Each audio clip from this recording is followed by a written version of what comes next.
just a game. This here is my life. Put the cameras on me, yeah, yeah. Put the cameras on me, yeah, yeah. Put the cameras on me, yeah, yeah. Put the cameras on me, yeah, yeah. I'm coming clutch, no stick. Hello, everybody. Live from Koreatown on a hot Sunday. It is the OZone. I'm your host, Omar Miller. We've been away for a while. I'm with my brother, Terry Miller, but we're back. And you can count on us for a weekly dose of sports stimulation with a conversation amongst brothers. You're going to stimulate. I'm stimulating. That's what I'm doing with mine. I'm back. I'm refreshed. Just got off the road, folks. Monster trip. Had to tour the world to get my mind right to prepare for the next. How are you feeling, my brother? Hot. Yes, it is John Blaze. I'm imagining that it's hot wherever you're listening because of global warming. Surprise! It's not real. Yeah, it's a hoax. But what is real is this ozone and a lot of things to cover. While we were gone, Los Angeles became the capital of basketball. And wow, there's a lot to cover in the NBA. There's a lot to cover in the world of the NFL. There's a lot to cover in baseball. There's a lot to cover in tennis. It's just going down. We're going to throw a whole blanket on it. We're going to have to give them 2 this week, at least 2 this week. But let's start with the world of boxing. I'm very, very happy about the situation in boxing right now because it is alive and well. There were some great fights that popped off this weekend, but let's turn back the clock in the same way that the senator from the Philippines did. Mr. Manny Pacquiao fought Keith One-Time Thurman about a week ago, and I really like One-Time. I've always liked him. I like him as a person. Right. He's solid. Yeah, he's a solid guy. I'm never mad at him. And it can't be mad at him. Although, you know what? I don't know about his boxing future, even though he looked better in this fight than he did in the fight against He turned it up. Yeah, he turned it up the second half. He turned it up in the second half. And, you know, the other thing was he didn't quit, which I really appreciated because there was a body shot that looked like he was ready to go home. Yeah, the rib tips. Medium sauce. Looked like it had hot sauce on it. Had some hot sauce on it. Pick it up.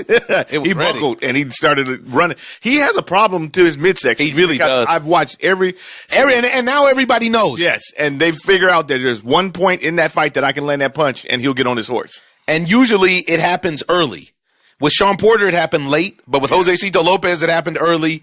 Manny just, it was beautiful to watch Manny work because it was professional work. I was watching from a hotel room in Paris and seeing what I saw, it was just great because the way that he was able to, in the first round, when he knocks him down in the first round, if you rewind the tape and you watch 10 seconds before he knocks him down, he sees a flaw in Keith's game. He said it was, and it was a trap. And he said right into it, and he hit him right on his temple. And not only that, he went to the gut first. It was a body. Body. It was body. and then he did his hop step, and bang to the dome, to the temple. Yes. Offhand. Wasn't even it was a trip. Is that you can see Keith Thurman falling in slow motion, and he's looking at him like, are you kidding? What's up for that? Come on, only been down once. Come on. He's never been down, has he? Yeah, I think he's been down. Who put him down? He's never been down. He's been down once. I can't remember who it was that knocked him down, but I don't know who knocked him down. I watched a lot of Keith's fights. I'm sorry. I don't know who knocked him down. I'm sorry. Because, he was undefeated. And I know he was undefeated, I don't remember him going down. There ain't nothing wrong with going down. There's nothing wrong. It's going down, brother. Hey, okay, get on. You boy, get on down. You gonna get up, though. I gotta get up so I can get down. So the rest of the fight, Manny dominated the fight, I would say, but primarily with ring IQ. And this is what you do with age. Yeah, it's just like watching a pitcher. Mm-hmm. It's just like watching what Clayton Kershaw is doing now. Right. He doesn't throw 100 now, so I'll just finesse you to death. That's it. And it works. It works. But he got rocked. Keith hit him hard late in the fight. He even said that Keith hit him hard after the fight. He said he hit him hard. He said he's got heavy hands. Really? Yeah, he said he's got heavy hands. He said that the only person that's hit him harder, I think, is Margarito. Oh, wow. Yeah. And Margarito was like 3 weight classes above him. Right. That looked ridiculous when that fight happened. Wow. Yeah. So you know what? Yeah, that's kind of crazy.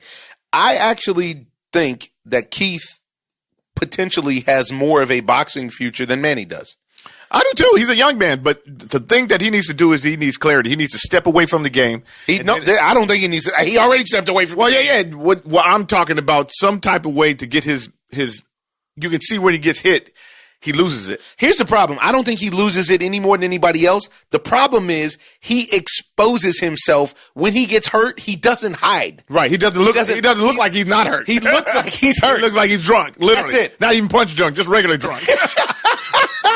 That's Cisco. You know what? Give me some Becky and some. You know what? Just give me some Bad Dog. That's look like you fooled that Bad Dog. And it's a trip though because he hurt Manny, but Manny in a professional way Played it off. Played it off. That didn't hurt. Oh man, come on. He's like, put it together. I give you the Pacquiao. Exactly. A double tap. Yeah. He's like, he's about to turn it up. Turn it. Let me be careful. Man, he's like, I'm drunk too, dude. I found your bag. About that Jesus juice. Yeah, man. And here's the thing. I think Manny. I don't know who Manny fights next. That hopefully makes it's sense. not any of these two elite fighters that are left for him. I think there's 3 guys left, three. and it'll never and the top rank fight will never materialize because of the way that he left top rank. So you don't have to worry about him fighting Terrence Crawford. I know, but I think that he could beat Bud. I actually think that's his best chance. Yes, but it would be because Bud doesn't have heavy hands. Right, the way that fooling with Sean and fooling with Errol. I don't see a good situation for Manny in either one of those except for his paycheck. Yeah, because I think that they could stop him at this point. Everybody's praising Manny because he gave you a great fight, but gave you a great show, great fight. Yeah, but he took some punishment. Yeah, he took a lot of punishment, and you can see that. And he's taken punishment over the last 20 years. And the second half of that fight, that he's literally mortal. So you can stop him. Yeah. If you come in there with the right approach and you move forward and not let him bounce on you, you can impose your will on him and slow him down and stop him. That's it. And actually Floyd Mayweather did a great job of exposing the same thing that's not anything new, which is just relying on that jab. Right. Man, he's quick and he's really strong and he's really, really powerful and he's got great angles. But more times than not, the guys that he fights have a height and reach advantage on him. So he's used to it. Well, but the thing is that you can be used to it or not, but you still have to pay to get inside. Got to pay. And most guys don't make him pay. Yeah. Well, he's elusive. Even, referring to the fight that we watched last night with your boy, we'll get to him, but he didn't have head movement, which got him knocked down. Hooker. Let's talk about that fight. Yeah. At first, the last thing I want to say about the Manny Pacquiao-Thurman fight, because we got a lot to cover, so we got to move fast today. But the last thing I want to say is, the individual who had that fight scored for Keith Thurman should be drummed out of the league. Out the league. Should be with Adelaide Bird. Yes. He should be on probation. I mean, no, he shouldn't even be. He should just be out the league. I'm talking about probation, criminal probation. That was ridiculous. That's terrible.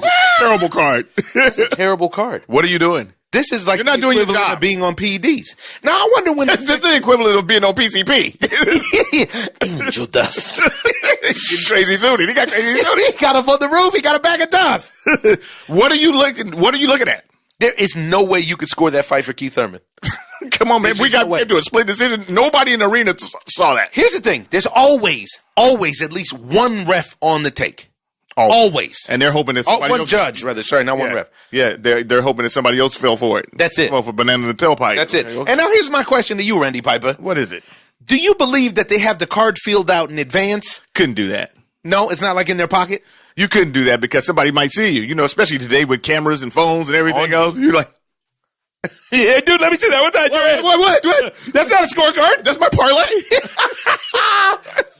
Yeah, it's just unreal. So that person, and you know what? Maybe we can you can. In the meanwhile, you can look up that person's name. I can't remember what. That judge, because that was ridiculous. But I want to move on to the action that took place last night. Well, actually, we'll stay a week ago. And what happened a week ago as well was DeLeon White, the perennial WBC #1 contender for the heavyweight division, got in a good fight. Almost lost, but still won against Oscar Rivas, which positioned him to be in a great position to finally fight Deontay Wilder for his belt, which he says he's been wanting forever. Then his A sample came up dirty. Now, people in sports, especially in boxing, have had a rash of dirty blood lately.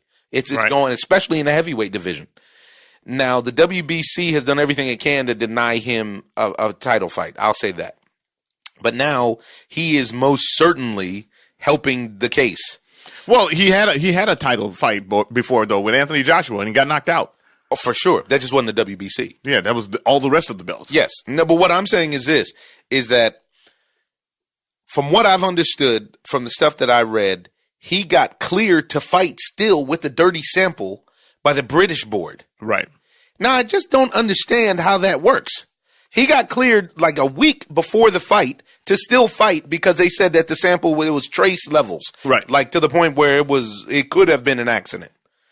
But the way that everybody in the league is responding. Now, I thought he tested dirty twice, though. He's tested dirty in the past. Oh, yeah. Come on. So this is his second go around. But isn't it ironic that all these guys who always claim that another guy's on the juices, they're on the juice? So it looks like the only people that we know that have not failed any dirty drug tests are Anthony Joshua, who everybody accuses, And Deontay Wilder. and Tyson Fury. Yeah, and Tyson Fury. There's 3 guys who actually go in there just based on the training that they've had. Right. Everybody else is trying to do something to get an edge, it looks like. And here's what the champ Deontay Wilder had to say about it.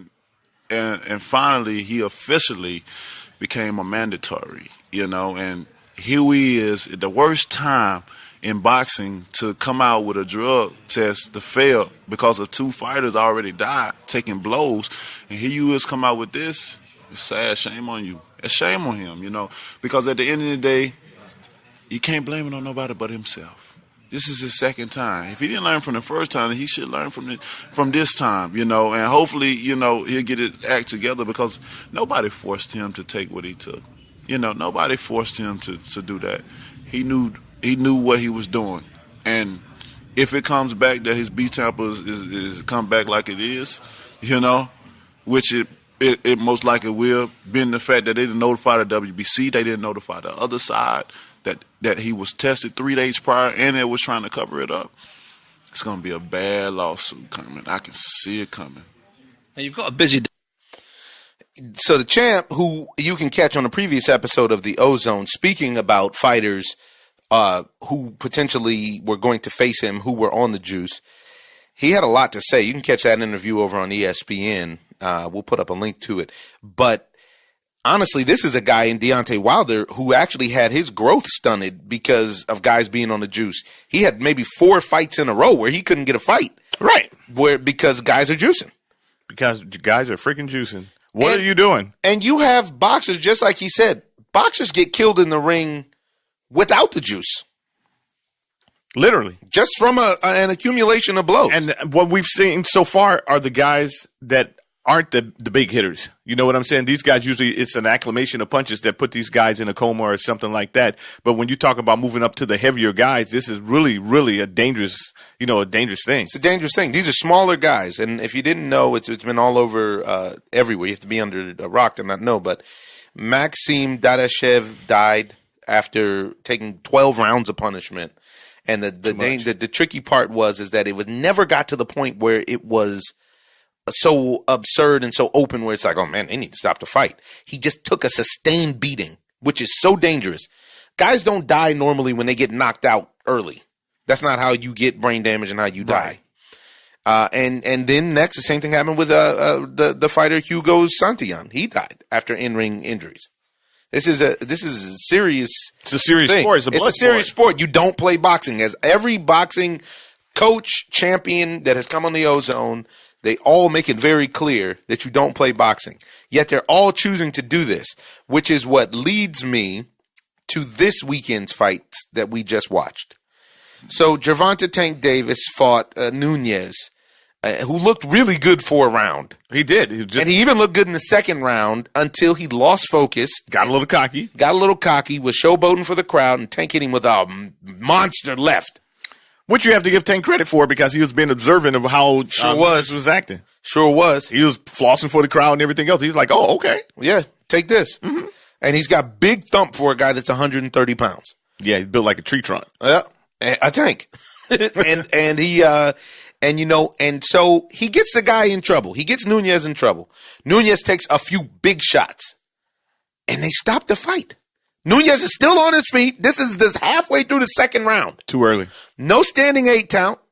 No, come to me. No, nothing. They just stopped the fight. Now, clearly, this is because, and this had just happened in the same region. The fight was a homecoming for Tank in Baltimore. Stand up, Baltimore, while Cheeto's trying to talk stupid about y'all. Right. I don't even think that it was something about him being on a take or anything like that. I just thought he made a bad decision as the ref because this guy's fighting for the titles. And if he's fighting for the titles, you have to give me the opportunity. I'm going to get hurt in a fight. That's what a fight is all about. This is a big thing. Yeah. Now they're at the point because of overcompensation that now you can't even get hurt. Is that what they're saying now? I can't get knocked down. So if I get knocked down, then the fight is over. I have to be able to get up off of the canvas and do it as many times as I can do it, as long as I can be coherent. I can, have defense. The guy still had a little defense. He still had a little defense. He actually got caught. When he was trying to trade after he was already hurt instead of covering up. Yeah. Maple glazed. Yep. Yeah, this is, I felt like it was a premature stoppage. Yeah, and I know that Tank likes that kind of victory. Everybody likes to see the knockout. It's flashy. It's flashy and everything, but he doesn't get any experience. And this is a big deal. Any rounds. And then when you do have to step up in there with one of these elite fighters like Tevin Farmer or Lomachenko, what are you going to do? Because those guys can go the distance, especially Tevin Farmer. Well, and this is actually what was happening on the other side of town. Mm-hmm. During that same fight, while Tank was fighting, Tevin was fighting. And Tevin was fighting in a tribute to Pernell Sweet Pea Whitaker, who passed away. Rest in peace. Kind of incredible that a man who nobody in the ring could hit, the other men couldn't hit him, have then in turn ends up passing away from a car accident. Crazy, right? Unreal. Yeah, rest in peace to the champ.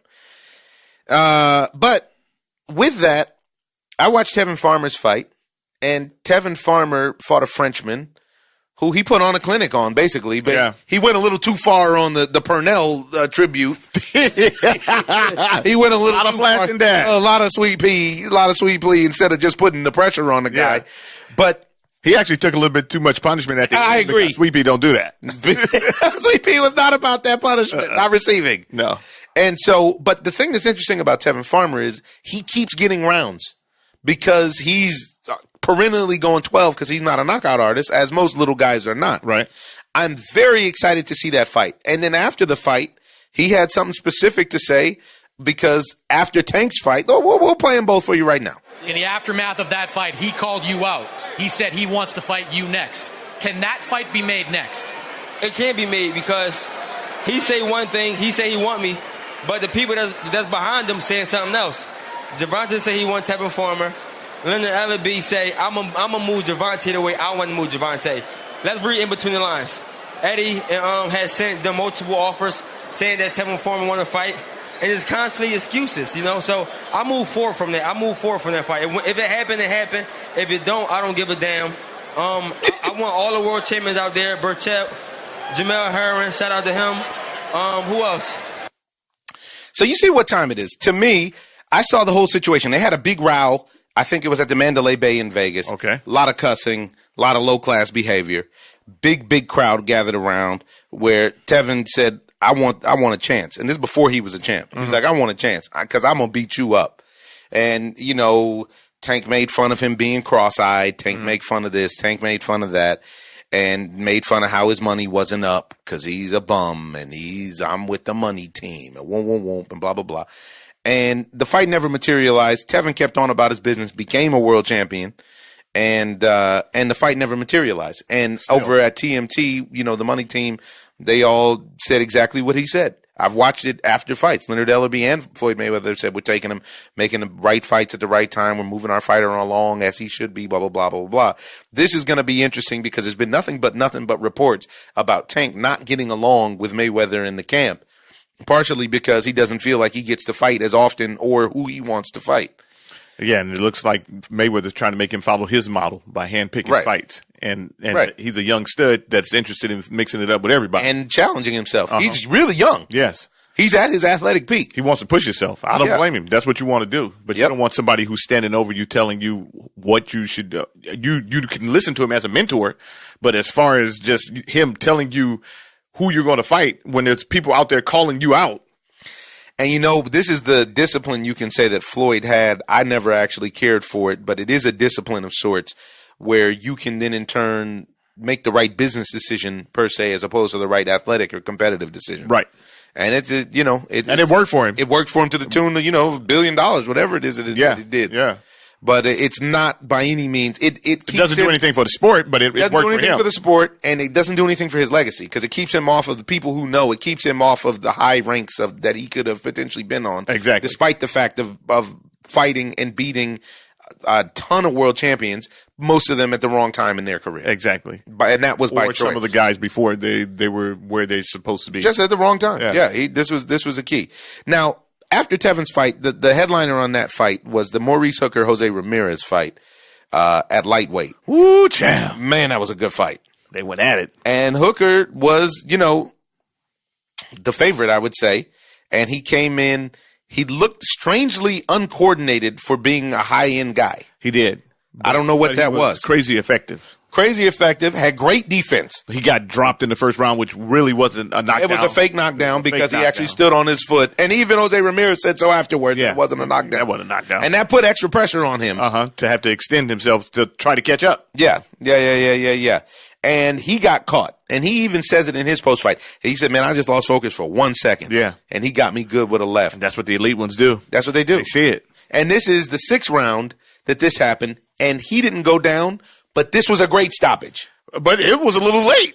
It was actually a little late. He took what? He took just Five, one. six, five, he just took six one big one late. Oh, he took more than one. No, I'm saying that was too late. No, that might have. No, there was one that was just like woo, but the other ones were like it was still just. What was it like?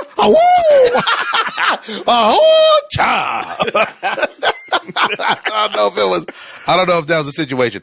I don't know if you guys watched it or not, man, but they dropped bombs. Wow, Sure Jose did. Ramirez dropped bombs. And I was very impressed. Fight. Yeah, I was impressed with Hooker with the long arms to be able to fight inside like that. Yeah, and he just needed space, and Ramirez never gave him a chance to get that space. Invader. It was.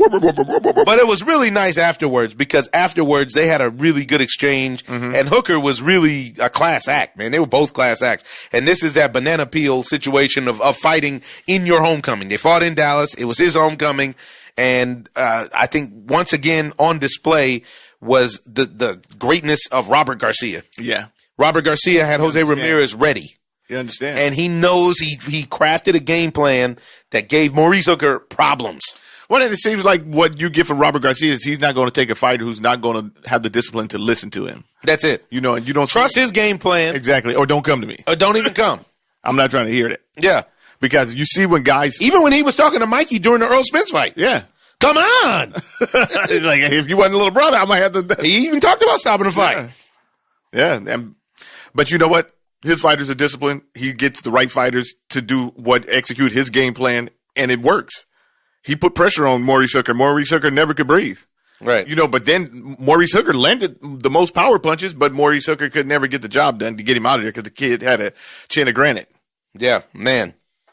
But all that being said, and it sets up a great fight once that the World Boxing Super Series is over, because the Josh Taylor Regis Prograis fight is coming up, I think at the end of the year.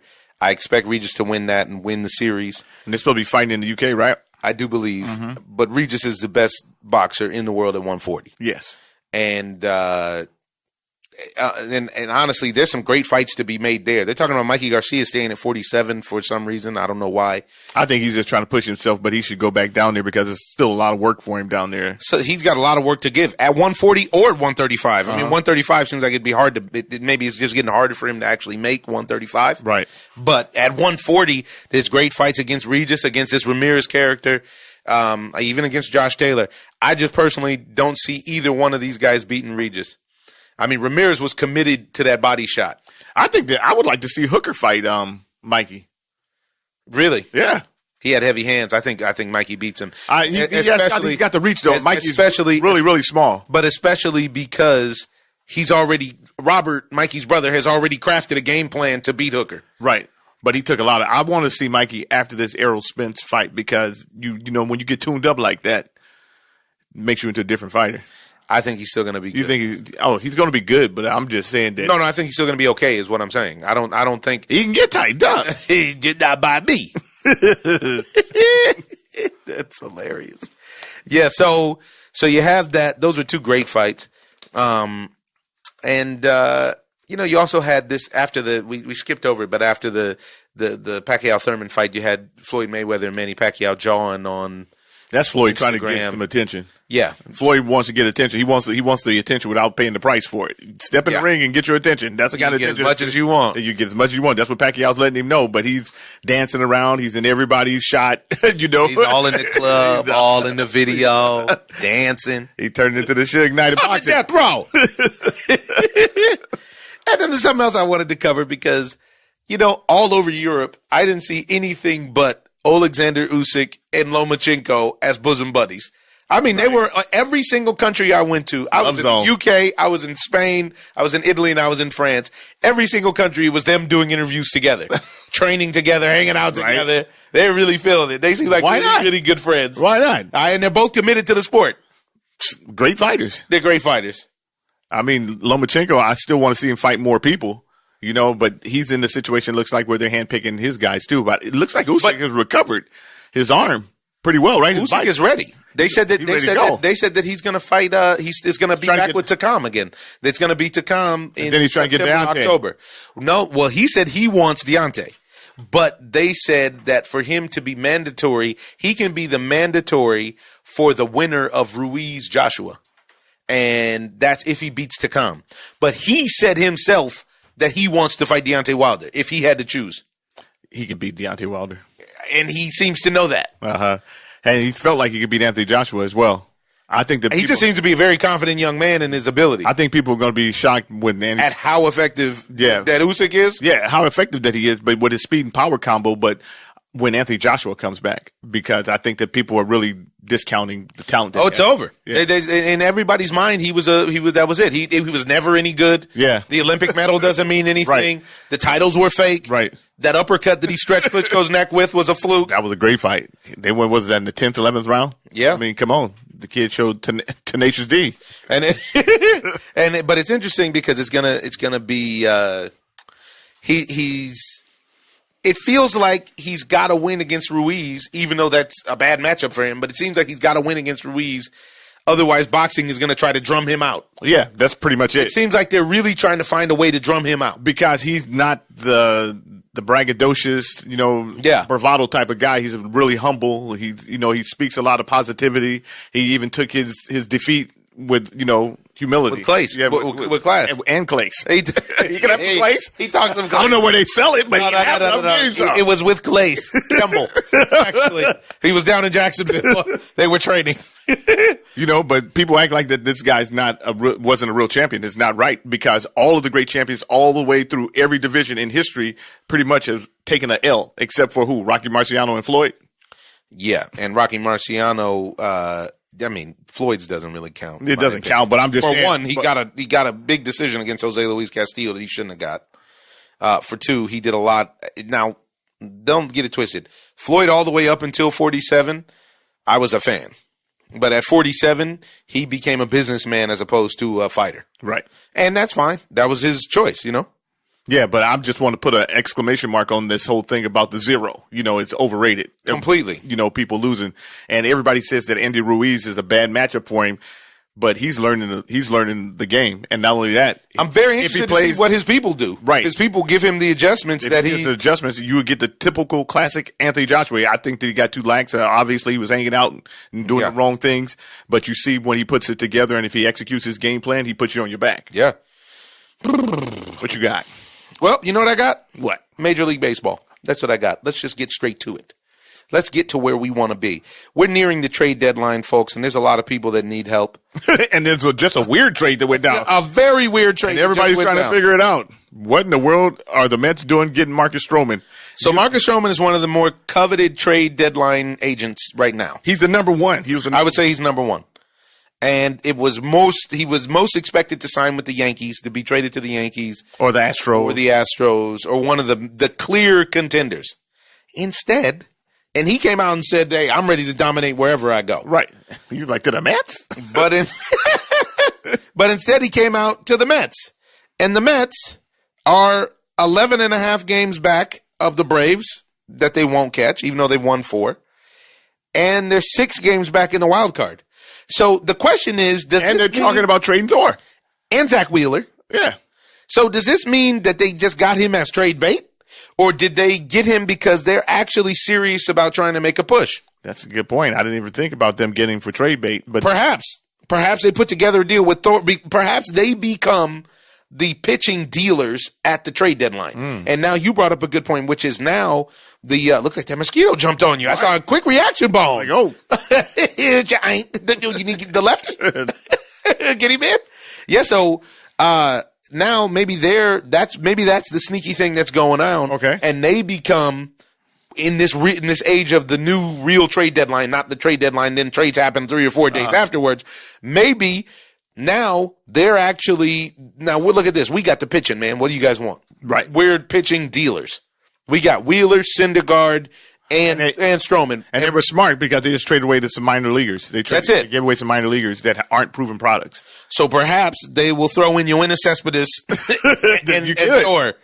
You know? You could. Maybe Cespedes will come back next year and give you a little, 25 bombs. I don't think Yoenis Cespedes has played since the World Series in 2016. Really hasn't, but he's still under contract and he still wants to play. He just can't quit good timing. He's enjoying his life to the tune of tearing up his body. Mm-hmm.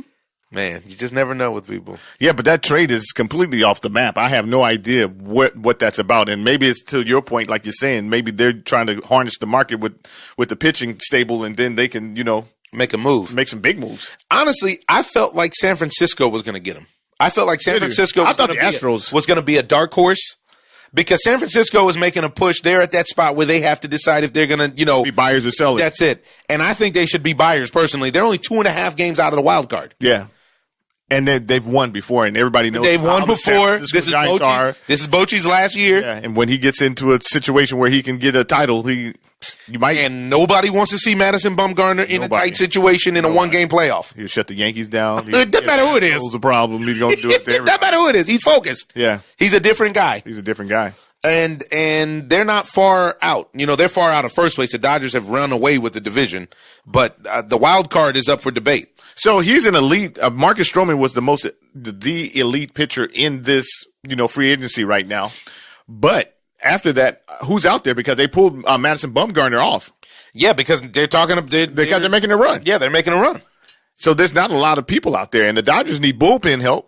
The Dodgers desperately need bullpen. Or they need to, like I was saying, they need to retool their bullpen, just the order of the bullpen. You said you thought that Joe Kelly should close. I personally think that since they don't want to let Urias start, let him close because they're in this limbo period with him where they're going to end up giving him the job of Chamberlain or the Deline Betances or something like that, where they're going to mess up his career. Well, he's in the wilderness. He's in the wilderness. That's it. Charles Green. Yeah, he's Charles Green, the pitcher. He's out there.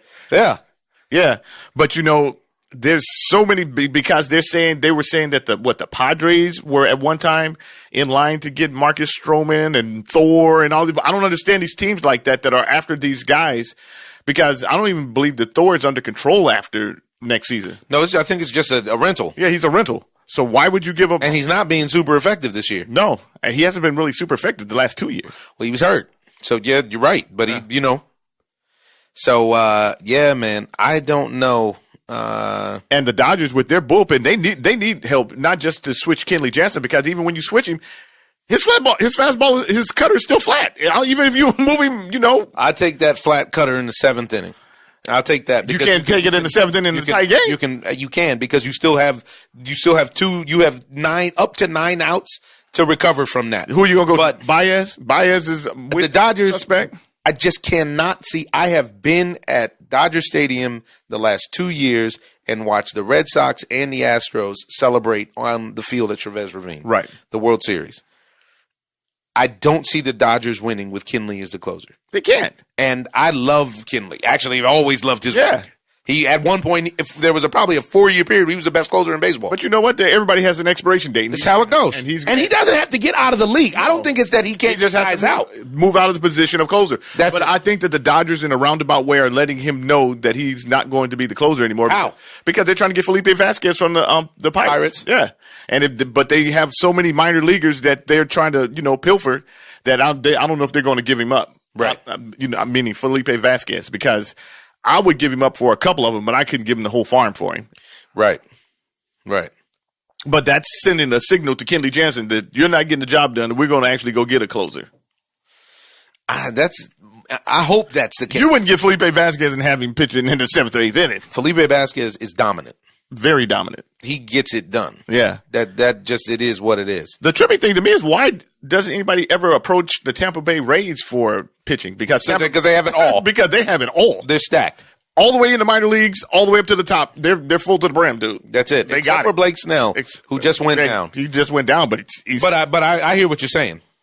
I hear exactly what you're saying. And they need a big stick in their lineup. So they did, and instead they got Eric Sogard, who I like a lot on the clutch level, Yeah. but he's not the guy to get you over the hump that they need because they don't have that big stick. You know, the other guy is that people are talking about is Mike Minor because Mike Minor has his resurgence. Yeah. So he's the other starter that people have talked about.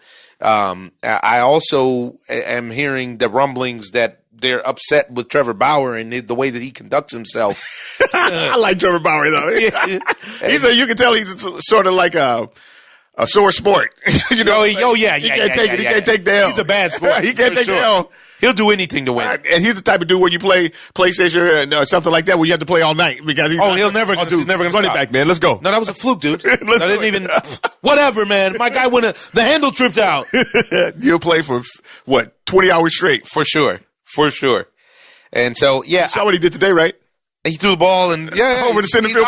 He's out of control. They said that your man asked him, "What the F were you doing?" When he came out, that's what Terry Francona asked. He said, "What the F are you doing?" I didn't get to see it. I just read about it. It's on Twitter. They showed the video. He walking out there. And he turned around like, "Hey, dude, you're losing it." Yeah, I don't know who else is out there, but what I do know is that I have to say it. I'm sorry. Mike Trout is having a monster season. A monster season? Yeah, I'm talking about wow.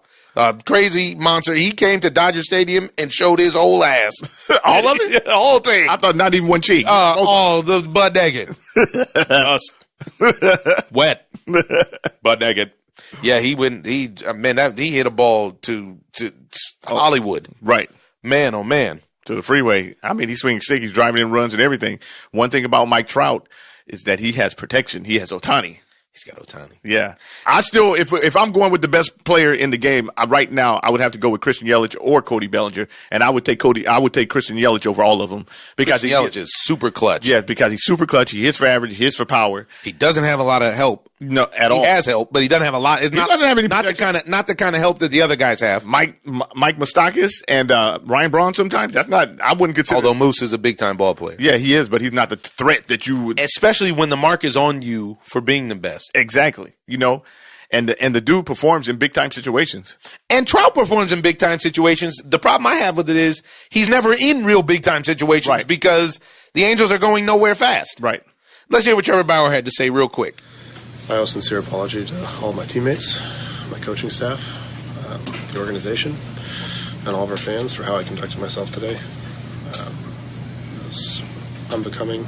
It was childish, unprofessional. There's no place for it in the game. Happy that it didn't result in any physical injury for anybody else. I realize I put people in danger. I want to be clear that my frustrations were with myself and my inability to stop the situation and keep my team in the game. It was not directed at any of my teammates, even though I know that it came off that way. I love going to battle with my guys every day, and today I feel like I really let them down, both personally and professionally. He's devastated. I'm an intense competitor, and that fire is what drives me. And today it completely consumed me, took over, and I just wanted to say that I'm sorry for how I behaved. I'll be better about it. It won't happen again. And if my teammates in the organization are willing to forgive me and continue, accepting me in the brotherhood, I look forward to getting back out there with my guys next time and continuing on our road and our fight for what we set out to do this season, which is win a World Series. So, if you guys have any questions now. I'm not mad at him still. I mean, I'm not really a sore loser. Of course, I hate to lose, but the thing of it is that I understand when you lose it sometimes. Sometimes you just lose it. Sometimes you just explode. And if you explode, you just explode. And not only that, you can see his passion for winning is there. You know what I'm saying? He's whatever it takes. And it's crazy. I mean, he's literally, he just lost his composure. I disagree with him when he says that, it's childish because you're playing a kid game. Yeah, you know what yeah, playing grown man playing a boy's game. Yeah, you're playing a boy's game, and then you're supposed to act like you don't have emotions. I have emotions. I get upset when I don't perform up to code. Up to my code. Yeah, up to my code. Everybody who feels themselves as an athlete knows when you don't do what you're supposed to do. Yeah, you know. And so we all practice enough to know what we're supposed to do. And if you don't get it done, you are weak. That's it. That's just all it is to it. Another thing that happened out in Anaheim is a great thing is that Albert Pujols reached an unheard of milestone as he became the first player to hit at least 650 home runs and have 650 doubles in a career. Man, this guy truly was the machine. This guy, he can hit baseball. He still swings it. He hit a bomb today. Mm-hmm. Yeah, what can you say about him? He's the man. He's the man. And David Ortiz is out of the hospital. That's good news. That is good news. I'm happy to hear that. I really hope Poppy has a full recovery, even though they said they had to, remove part of his intestines and his colon. Really? Blah, blah, blah. Yeah, man. It's So real. he's gonna lose a lot of weight, huh? Right? I wonder. That's something like the tummy tuck, ain't it? When they what a jerk. Involuntary tummy tuck. What a yerk. No, you literally cut his intestines. That's what they do. They cut him off. No. They don't? No. Not the tummy tuck, but what's that thing where they do the staple or whatever? Yeah, but it's not your guts. It's your freaking stomach. Oh. Same difference, dude. No, dude. It's not the same freaking difference. Yeah. How about Steven Strasburg today? Dealt. And not just today. The last 7 starts. He looked great. Looked great. He's the man. I mean, Steven Strasburg, if he stays healthy, can be one of the better pitchers of this era. But he's just always had a problem with health. You know what? I really like the Phillies. I don't like the Phillies. I am, because I like their lineup. I don't like their starters per se outside of Aaron Nola. What about the Braves? I love the Braves. You jumping ships on? Never. What are you talking about? You like the Phillies? Obviously, you jumping ship. No, I just say I like the Phillies. I didn't say I like them to win it all. Well, we're seeing each other. I like the Phillies. we go each other on Tinder, and so we traded a couple direct messages. It was not even a big deal. But there's a couple teams I like, actually. I think the playoffs this year are going to be great because Washington is finally turning it around. It would be interesting if they could sneak somebody. Well, you know what? They've always had lineup. Right. The great place would have been for Marcus Stroman is the Milwaukee Brewers. The Milwaukee Brewers need starting pitching. Yeah. You need a dominant. Who's their number one? I mean, Chachin? Well, it was Woodruff, and he got hurt. Yeah. And Brandon Woodruff, though, he got hurt. He'll be back in, 6 weeks or something like that? Yeah. But he wasn't, assigned to be their ace, although he turned out to be their ace. And this is a tight division you're talking about over there. Yeah. The Cubs and the St. Louis Cardinals are neck and neck. The Cubs have a suspect rotation. And bullpen. The Cardinals. But they got sticks. Yeah, but the Cardinals are the team if they can get themselves together. I said that at the beginning of the year. Yeah. I felt like the Cardinals were the team. If they can get themselves together, and Paul Goldschmidt is swinging a stick right now, if he can get his average up and everything, he's going to get up. He's going to do his numbers. I think that they can win it. Paul Goldschmidt will end up in the season at like 275. You think you're going to get him 275? He was in like 256 or something like that. 27.5%. Yeah. And the thing is he's a 300 guy. He is. So he's going to get hot. And when Matt Carpenter gets back, Matt Carpenter's going to get hot because he has to go. Matt Carpenter hasn't gone through his streak in the season where he goes completely nuts. Right. These guys usually when they get traded like that, like Manny Machado's doing right now, they still hit their home runs and stuff, but they're trying to do too much. Right. Paul Goldschmidt's trying to do too much. Manny's trying to do too much because Bryce Harper. Yeah, they get too much money. They're trying to show what time it is. This is Manny time or whatever it is. Right. And trying to show that they were worth it for the money. Exactly. And you get out of your game. And you get out of your mind. You could do that too. Why you can't? Oh my goodness. All right, keeping it moving. Long podcast, folks, but it's a good one, and we got more stuff coming for you this week. But let's talk about how the NBA became all circling of Los Angeles, the entertainment capital of the world. So the Clip Show picked up Kawhi Leonard and Paul George in a sneaky move where the logo strikes again, and Steve Ballmer is hype beast. Steve Ballmer is so hype that not only did he lose it in the press conference, he then, in turn, announced that it's time for a new stadium. It's time for a new arena. He's going all out. I'm the richest owner in all of sports, and it's time for me to get crunk. It's time. That's it. And, man, that new arena looks like it's going to be awesome. Nuts, right? Yeah. So let's They need their own arena, though. I would share another. why not? Come on, man. That's like sharing a bedroom with you guys forever. Like, come on, dude. We had enough. Did I think? I've had enough. I had enough. I don't need to share my bedroom with you for the rest of my life. No, I had enough. So here we go. Let's listen to Ballmer lose it.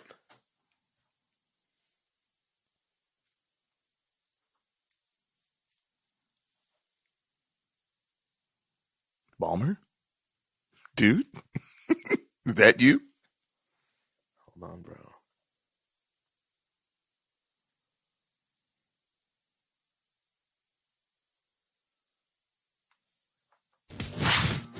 I have these notes, but I gotta say, I'm just fired up to be here today. It's pretty cool, pretty damn cool. Woo! Come on! Come on! Come on! Get up! He was so excited. He's hype beast. He's ready. I don't know. Why should he be hyped? You just He's a got billionaire that is spending his money in the ways exactly how he wants to spend it. on his team, about to watch them run amok in the NBA. The Lakers are in trouble. I mean, with them, they have a problem because between Paul George and Kawhi Leonard, those guys have confidence. They feel like they can beat anybody. And the Lakers, what you got? And also, no. I wanted you to finish. No, they go. And also, they're team guys. Yeah, and they're team guys. Both of those guys came to add to what the Clippers had, not to build something new per se. So the Lakers have since re-signed Rondo. They signed LeBron, obviously, last year. They got AD, and now they got Boogie Cousins, which you suggested they should have done for the last 2 years. Yes. Listen, if Boogie comes back at all as Boogie, If you can get to 65, 70% of what he was. with those other two guys, Too much for the league. it's too much for the league. AD, a half Boogie, King James, and Kyle Kuzma is a lot of work. Well, and what Boogie does, though, is Boogie plays a little bit of old school. And a little bit of new And a school. little bit and of a new lot of new school. A lot of new school, but he does have that little mean streak in that you need as the big man, the enforcer in there. You know what I'm saying? Yeah. And that's very, very effective. It'll be very, very effective in this NBA right now. Right. You know, even Draymond is a semi-enforcer at 6'6". Yes. You know, and it works. It still works. It still works. Golden State is still good, though. And that's the thing. When Clay comes back, they're going to be forget about it. Like, I you saw showed some me that. video footage You showed that I don't know. Clay. I was like- It couldn't be accurate, but they showed some footage of Clay getting on a private jet going on vacation where it looks like he never had a knee surgery. Look like he's ready to go right now. It looked like he was ready to play now. So I would not be surprised if by some miracle of the NBA that he's ready to play by New Year's, which is craziness off of an ACL. That's crazy, boy. I wonder if that footage was legit. Any callers that know, call in and let us know. Our number is 424-254-9663. Call in, let us know if you've seen Klay Thompson and if you know that his knee is right. Because it looks right. It looked dead right. So I think that Golden State's still good. I think Portland is a super sleeper. Portland is a super sleeper. Because Hassan Whiteside is in a contract year, and whenever time dudes come into a contract year, they're going to dominate. You got Nurkic back off the injury, and you already know what you're getting with CJ and Dame. Yeah, and they re-signed Rodney Hood. Ace Hood. Now, they re-signed Rodney. Now, inside joke, folks. Now, tell me this. What's your stance? You got a minute, rant and rave on your boy Russell Westbrook going to the Houston. It doesn't even take a minute. That's a nightmare. That's a nightmare for Houston. That's a nightmare. You got a bad coach with with a couple of guys with one ball, with a couple of guys that need the ball every possession. These guys are ball dominant. So how are they supposed to be able to win? They can't win with James Harden and see how much time do I have left? Go on. They can't win with James Harden and any other compliment that they brought in. So how are they think that bringing in Westbrook is going to do anything? They have Clint Capella. Clint Capella is a nice big man, but they don't use him. He's not going to get the ball. He's not going to get the ball. Who's going to get the ball? Last year, they were most effective when they were using Clint Capella the right way. And they got Fareed. Exactly, but who brought the ball to him? Chris Paul. Yeah. And Chris Paul is now being known as persona non grata only because he plays the game the way that you're supposed to play it. Right. You know, and this new era of basketball is you know, guys like Chris Paul are going to slowly but surely be weaned Phased out of the out. league. Yeah, That's exactly it. Yeah, they're saying that he's too old, but he was actually very, very effective. He sure was. And if you play the game the way that he does, you're going to always be effective. It doesn't. He's not trying to score every possession. I'm very interested to see where he ends up. He's not going to stay in Oklahoma, and this is going to be interesting to see. Just like it's going to be interesting to see where Iggy ends up. Yeah. But Russell Westbrook in the news conference and being introduced said a few minutes into his news conference, he said something that would have caused a collective spit take around the NBA a few weeks ago. He said, "I only care about one team, and that's the Houston Rockets." And so he's saying that he's willing to sacrifice. And we've been friends for many, many years, me and James, since I was 10, actually. So we played with each other in Oklahoma City. And to be able to win something, you got to be willing to sacrifice some parts of your game. And we both understand that. We both understand that we have one common goal, and that's to win a championship. We understand that what we have to do, I'm not worried about it. I know James isn't worried about it. I can play off the ball. I don't have to touch the ball to impact the game. That's the best way for me to come in and impact this team. I can do other things on the floor to make sure we have a better chance to win. Do you believe him? No. if he can sacrifice like that, why didn't he sacrifice with everybody else that played on his team? He just realized it. Too late. You're shipped out, dude. They literally they just tore that team down overnight. That team's gotten torn down overnight. It's crazy. Yeah. But not even overnight, like slow motion. No, it was overnight when it wasn't overnight? When you think about it, James left. No, I'm talking about this new. Oh, you're talking about the Rockets. No, I'm talking about the OKC because OKC had Paul George, who just signed a long-term contract. that version. Yeah, okay, that version. I thought you meant. No. They slowly but surely took the pieces apart. But everybody's still going. Now you won't be able to blame it on Russell Westbrook, and you won't be able to blame it on James Harden, but you will be able to blame it on D'Antoni. First of all, that non-defensive unit that they're going to put out there, they probably get up about 130 points a game. Right. Russ plays D. But it seems like you've seen people who play D before go to D'Antoni somehow or another. Forget about D. We don't play D here. I need you to shoot threes. I brought you to shoot threes. A whole bunch of them. Man. Like a video game. Man. No, sir, not acceptable. Well, this is what he has to say to you. Russell, people in Houston have seen you for years in the back again as an opponent. But what can you say that those of us have only seen you as an opponent don't know about you, something that you'd like for people to know? That I'm a nice guy. I think that's the biggest thing. Obviously, when I play the game and I play basketball, there's no I'm going out to compete. I'm going out to be able to win, and I don't really care how that looks. And I'm always going to stay that way. But I think off the floor for me is a huge thing, figuring out and understanding that I am human. I am a human being, and I am a good person. Just so you guys know, and I do care about the community, the team, my teammates, everybody, and I just want to do whatever I can do to make sure that we have a chance to win. Terry.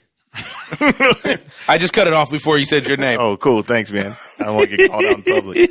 Yeah, man. I have no doubt that he's probably a great guy. Obviously, I don't know him, but my thing of it is that the way that I met him a couple times. He seemed like a really nice guy. Yeah, he's really cool, good young man. The way that he just plays the game is not conducive to winning championships. It's his style. He wants to win his way. Unfortunately, everybody else doesn't give in to that. You know what I'm saying? You can't. The triple doubles are in vain. You can have all the triple doubles you want to, just like James Harden, and neither one of them have a ring. That's a triple double capital of the world now. Well, I tell you what, though, James is the reason they don't have a ring. And Westbrook is the reason why they don't have a ring in OKC. Durant hasn't been there. He's been playing with Paul George. He played with Oladipo. He's played with, come on, man. That's not true. But what I'm saying is. It's true. He did play with him. No, it's not, dude. It's an illusion. No.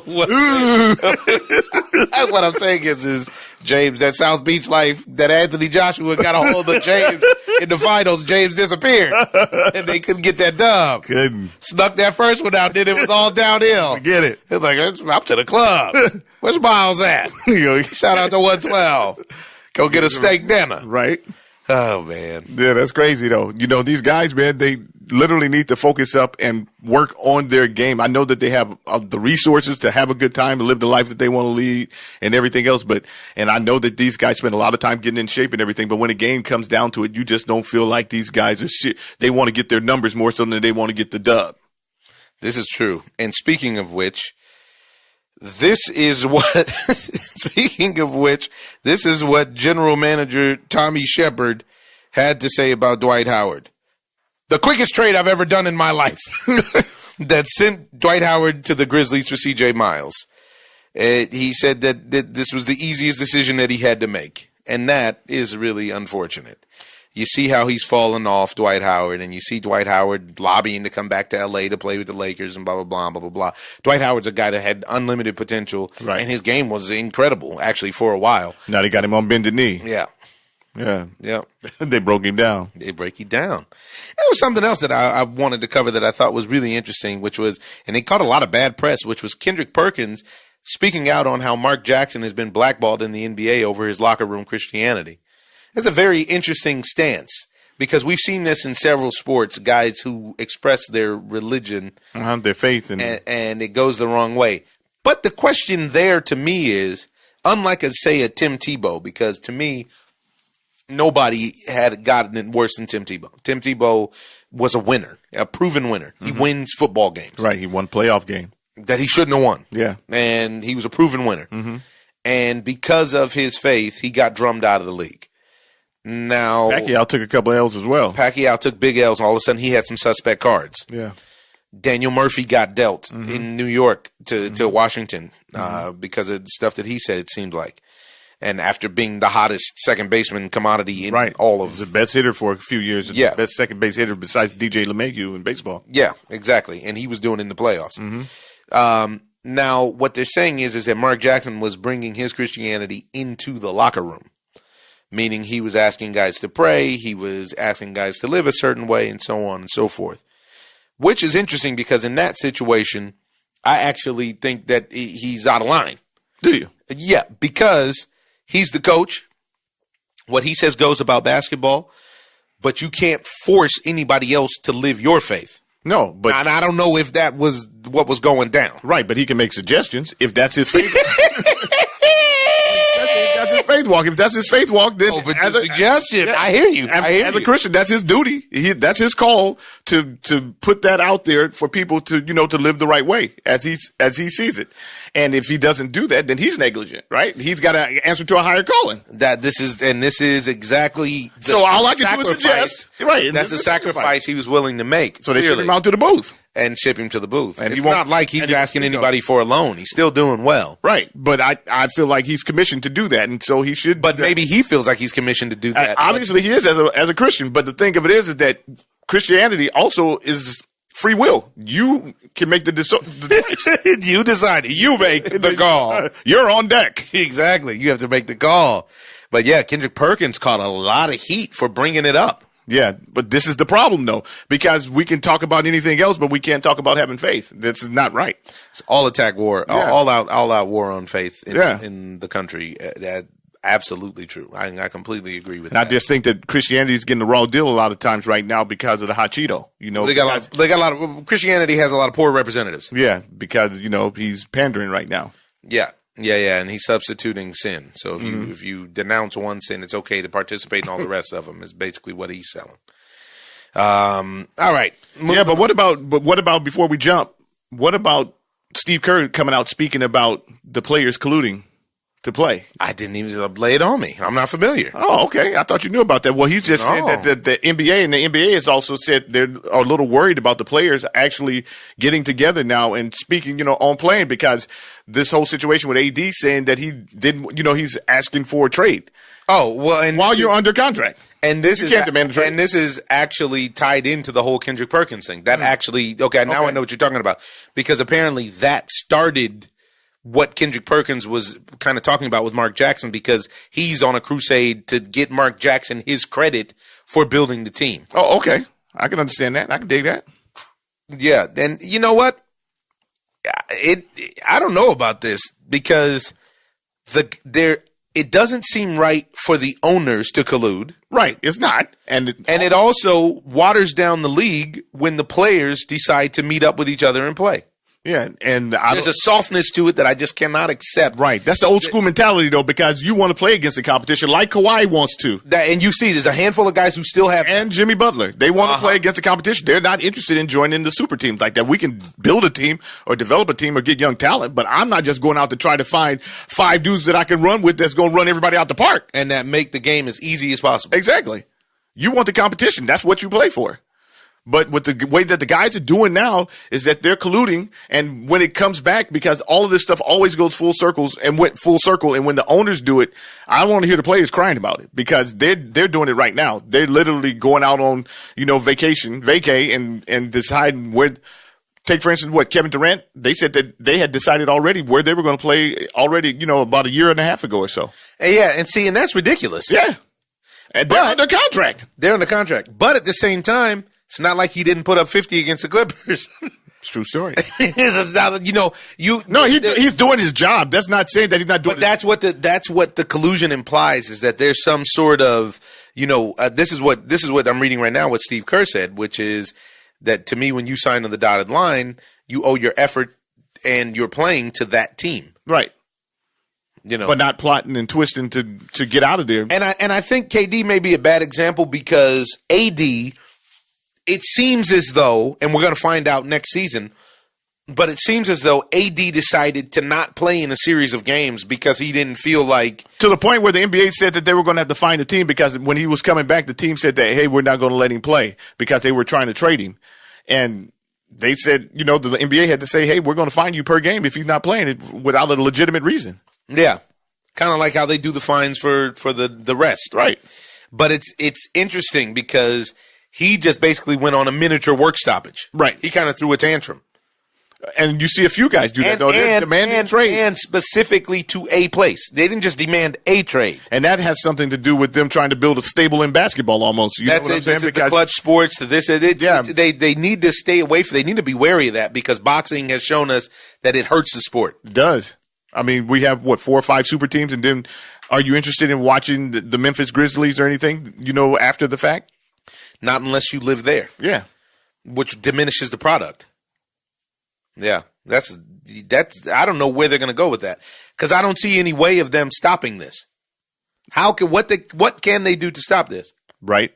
And it's hard because Magic, the way that he spoke out before about going out and getting players or the things that he insinuated, he was fined. And he was fined immediately. These guys aren't being fined at all for that. And that's because of the agents and everything else that are behind the scenes that I have you signed and I have Ernie signed.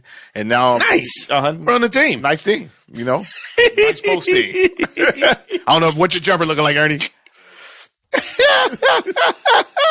But then, so now you're under my management and I'm going to try to get you guys to play together. And you're almost holding a team hostage at that point. Yeah. You are holding the team hostage. Yeah. Especially if you're the star. Right. If you have LeBron and AD there and then you have the agent there, that guy literally got. Well, look at what AD said when he showed up. He said, basically, you guys think I'm joining LeBron, but LeBron is actually joining us because we had this team in New Orleans with me and Boogie. And so AD seems like he's playing a little bit of Game of Thrones. Why not? Why he came. GOT. Yeah. I don't know about that. I don't know, child. I don't know. Oh.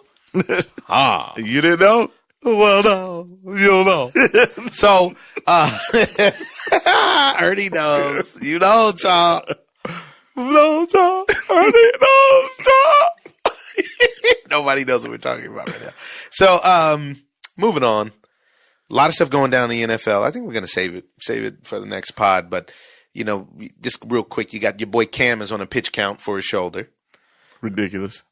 No punishment for Tyreek Hill. What can you do? ODB was ready to retire, to me, further establishing his mental weakness. Yeah, and he wasn't going to retire. He's lying. And unfortunately, Adrian Peterson lost all his cheese. Did he?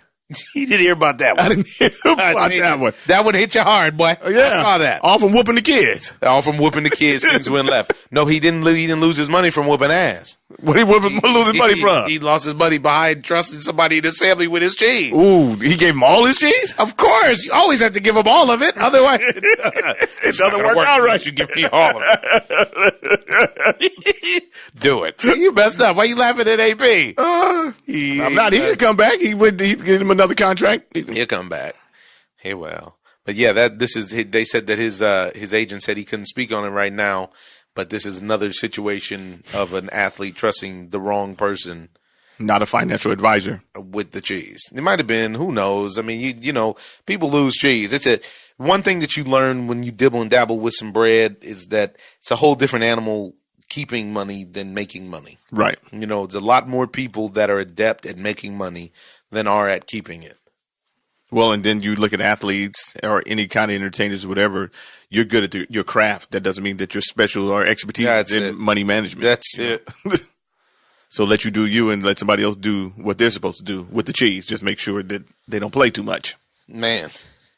People Yeah, play. that went the wrong way.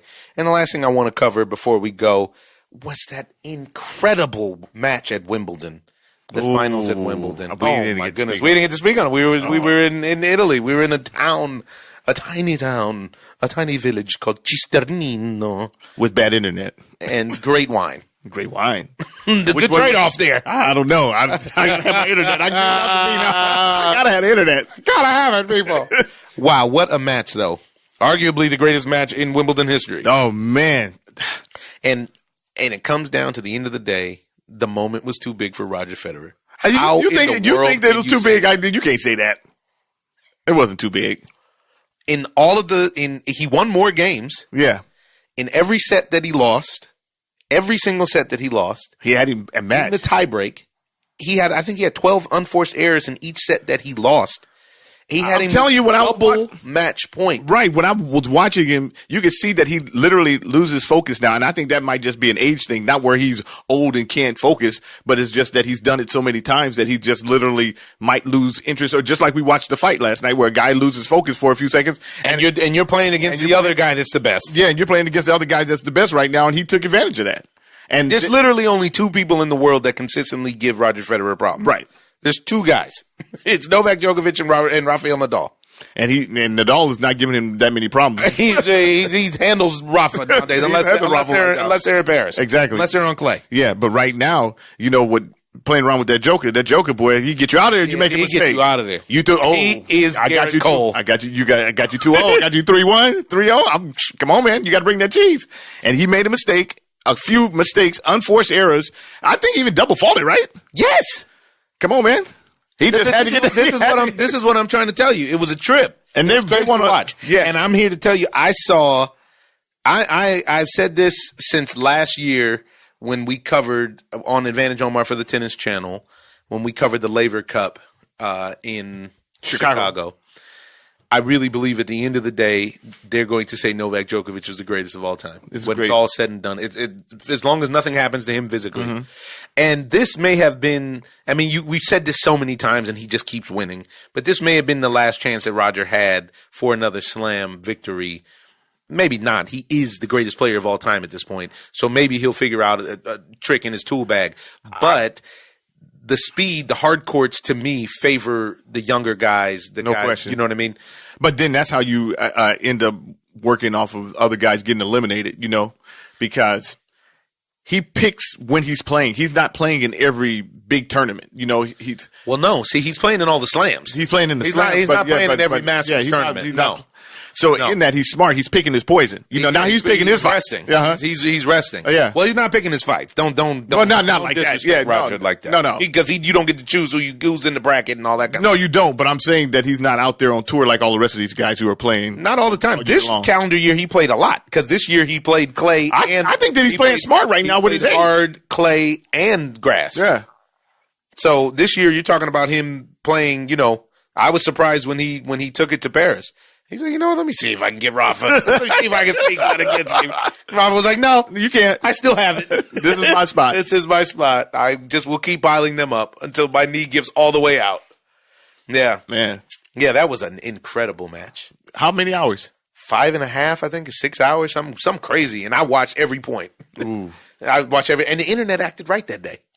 Ooh. Actually, yeah, it was unbelievable. The internet acted right that day. That's unbelievable. In itself, the internet acted right. Yeah, and on the flip side, Serena Williams got dominated in the finals. I think it's over for her. I mean, I'm impressed that she got to the finals in Wimbledon. Right. And I think that now she's in another position. I think just like with Roger on the other side, the hard surfaces favor the youth because the ball is moving faster, in my opinion.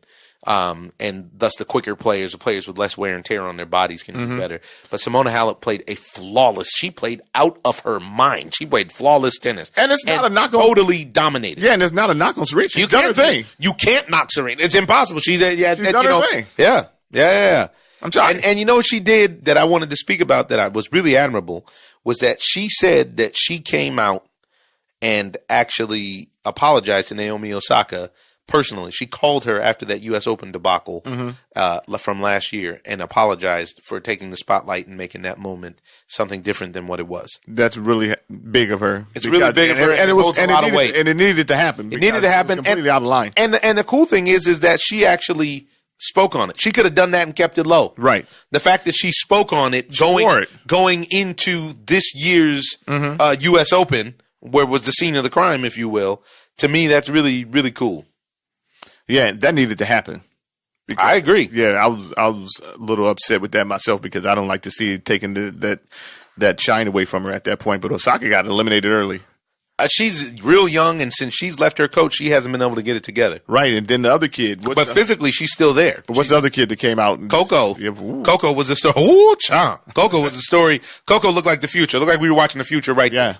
Round by round by round. And what I told everybody, you can go on my Twitter, nobody was beating Simona Halep. And I didn't want to see her have to face Coco because I didn't want Simona to have to do that to her. Face her. And but the man, how inspirational! What a beautiful sight! Her and her parents, right there. What a great thing! What a great thing to see. Coco Gauff can keep her eyes on her, and for a long time because she's only 15. Right. I mean, crazy. That's crazy because she hasn't developed. She hasn't got her. That. And she was just precise and even confident. The first couple of matches she steamrolled. She steamrolled Venus. She steamrolled, and then she actually ran into some adversity and was confident enough to go back to the fundamentals. Go back to the fundamentals. Why, child? Why? Let the Bible say tell the truth, one of these days, you guys, we'll let you in on the secret. But yeah, that I wanted to talk about Wimbledon. I know we're a little bit late, but man, oh man, was it great to watch. Wow. I was in London too towards the end of it and had to leave shortly afterwards. Man, that was great. We got to see so much. We got to see Rafa versus Federer, and Federer dominated. And then we got to see Novak versus Federer. And here's the other thing. And I told a couple of my friends to bet on Novak. The mental focus that you need to beat Rafa Nadal in the semifinal, right, is going to take a lot out of you for the next match. Novak didn't need that same level of mental focus. He steamrolled his side of the bracket. Yeah. He maybe dropped a set or two or something like that, but he needs to look into his shoes though, because he does that on purpose. It seems like, and it seems like it's like one slide away from a torn ligament, right? A groin, a knee, or something. But he's so lean that he seems to just shake it off. Really flexible. And the other thing that I love about that is that Novak Djokovic showed you excellent mental fortitude. He sure did. The crowd, not only with the comeback, the crowd was totally against him. They sure were, and one of the biggest things, biased crowd. One of the it was a sentimental crowd. Which, by the way, normally you don't hear me saying stuff like that, but which, by the way, in tennis is like unheard of. You see it with Serena Williams. You see the nostalgic crowds, but by and large, Novak Djokovic is not no slouch. This is guy's number one player in the world for the last 3 years. But one of the big things that happened in that match is that he challenged one of the shots, and he didn't. I don't even think that he didn't even. It looked like he didn't even believe that it was. He was like, "Really?" And he got it. He got it. Clutch. And it was big. Late. Turned it around. Late. Oh my goodness. Late in the fifth. Yeah. Now, what do you think about that new format that they put together? I'm not familiar. They put that new format together on the tie break so that yeah. I don't care for it. You just play it out, win by 2. Yeah, win by 2. That's how you end up with 100, like that Isner match. Yeah, like that 67 to 65. It's fun for the fans to watch, but the players, man, there's a lot of wear and tear. Those guys, No, but that's what I'm saying. So it's not it's less wear and tear on the players this way. You think? There's no doubt. I don't know. So basically what happened is it's win by 2, and I do believe Joker ended up winning by 2, so it didn't have to go to that because it's win by 2 up until 12 in the final tiebreak. Okay. So that it twisted. Yeah. So it's up until 12. So if it ends up 12-12, that goes into a tiebreak of its own. It was just as opposed just so to happened that those guys were so evenly matched that it just got. Well, you've seen it before. You've seen it at Wimbledon. That's what happened with Isner and the Frenchman when they had to play for 3 days. Right. And I think the final was 68-66 or something crazy like that. It's hard when you're both on that level. It's hard to get 2 off of some guy, especially when you're trading serves. Woo! Yeah. It's great work. All right, folks, we're not going to jibber jabber all day. We're going to leave you with a quote here from from a great immigrant, Mr. Albert Einstein. He said, "Wisdom is not a product of schooling, but of the lifelong attempt to acquire it." Get out in the world, folks. Acquire yourself some wisdom. Live in unity. Recognize that you are not any better, any worse than anybody else. I'm Omar Miller, your host, and this is the OZone. OZone. I'm just living the dream. I'm in love with the lights. This is not just a game. This here is my life. Put the cameras on me, yeah. Put the cameras on me, yeah.